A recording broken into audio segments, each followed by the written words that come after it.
What's going on, guys? Glock Guy 226 here, and today we're bringing you guys the Benelli M4. Now, hopefully you guys have seen my video of me running this thing at some steel at a buddy's house. This actually belongs to that same friend that has the range at his house, and he was kind enough to let us borrow it for a little bit of reviewing here on the channel. So this thing, right off the bat, guys, it is a beast, and if you've never had an opportunity to shoot a Benelli M4, I highly recommend taking that opportunity if you ever get one. Now, before we get into it, we'll go ahead and safety check it as always. And as you guys can see, this thing is clear. And just everything about this, this is one of those guns that you first pick it up and you know it is a nice gun. Now, when I bought my Arsenal Sam 7 SF, which is sitting up here, AK, I picked it up, ran the action, and right away I knew it was a nice rifle. Well, this is the exact same case here, guys. I picked it up, ran the bolt on it, and right away, just the feel of it, the weight of it, you could tell this thing is ready to go to war. Now, the Benelli M4 is the standard issue Marine shotgun. It's used all over the world in military applications, some police applications, and this thing is just ready to go to war. Now, this was the first experience I've had with a newer tactical style semi-auto shotgun, and probably the best experience I'll ever have with one at the same time. Now, this thing holds a pretty heavy price tag. I think the cheapest I seen them online, brand new anyways, was a little upwards of $1,700, all the way up to $2,400, $2,500. Now, that also depends on what kind of configuration you get it in. You can get the 3-position buttstock, which I think my buddy's going to do that. This is a decent setup here, but it's pretty ugly at the same time. You know, that 3-position stock just really sets it off, in my opinion. Now, a few cool things about semi-auto shotguns, and this thing really has me wanting one of these, but right now I just don't think I could spend that kind of money on a semi-auto 12 gauge. I'm kind of looking at like the Mossberg 930 SPX. I'm not sure. We'll see where that goes, but this thing just has me very jealous of him right now. He actually said it was payback for the BCM. Me and him kind of joke around. I'll get a really nice gun, or he will, and then, you know, one of us are jealous and we end up going and getting it because we like it so much, whatever. But this thing is just spectacular, guys. I really can't speak of the Benelli M4 enough. It kind of hurts me that I have to take it back. So, a few cool features of this thing are 7-round mag tube, and you can also ghost load it is what they call it, where you throw a round in the actual chamber and then a round in the feed ramp, or, yep, I guess that's what they call it. I'm not a shotgun expert, guys. You throw a round down the feed ramp and run your bolt home with the bolt release, and you got 9 rounds of 12 gauge on tap. Now, a few things with semi-auto shotguns. I've heard so many stories about them being fidgety with low-powered rounds, birdshot, and whatnot. We ran quite a bit of birdshot through this the other day just for function testing, and we didn't have any problems whatsoever. These things are supposed to be, you know, like high brass, you know, meaning high brass on the shot shell versus low brass. And this thing ran everything we put through it: slugs, buckshot, low brass powered birdshot. It kept up just fine. Now, a few things with the Benelli M4. It is a piston-driven shotgun. 18.5-inch barrel. These ghost ring sights on here are amazing.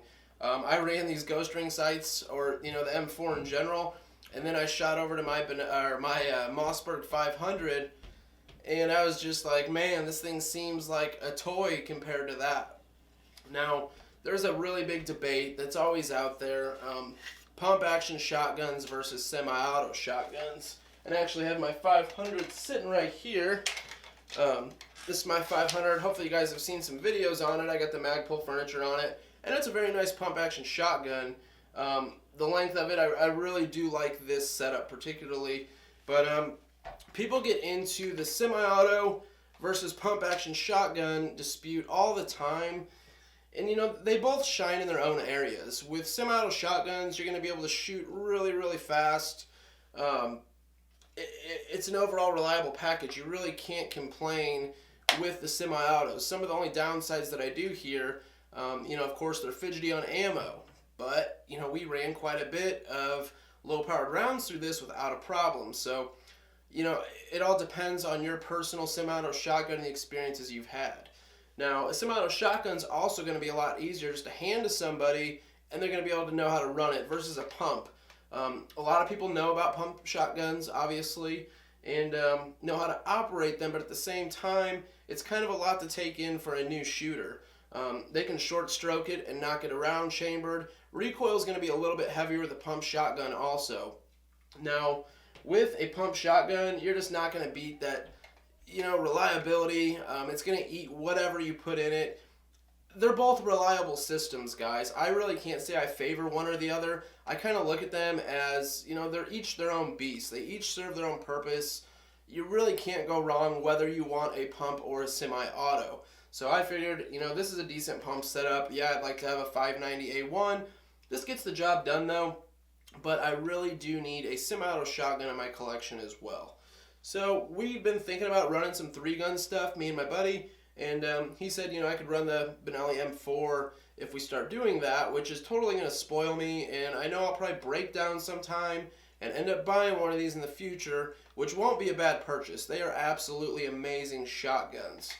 Now, a few questions. I had some viewers ask when I, you know, showed some pictures of the Benelli M4. They said, you know, what do you think of pistol grip stocks versus your typical shotgun butt stock? And honestly, I'm not a big fan of a standard butt stock for shotguns, but this Magpul is great. The angle of your actual grip, where you put your hand here, is spectacular. I really, really like that. I've always been a fan of pistol grips on shotguns. It just lets you control that gun a little bit more, in my opinion. Now, if you don't like that, there's nothing wrong with that. Everybody likes what they like, you know. People like to run their guns how they like to run them, and there's nothing wrong with that. But me personally, I really do like pistol grips.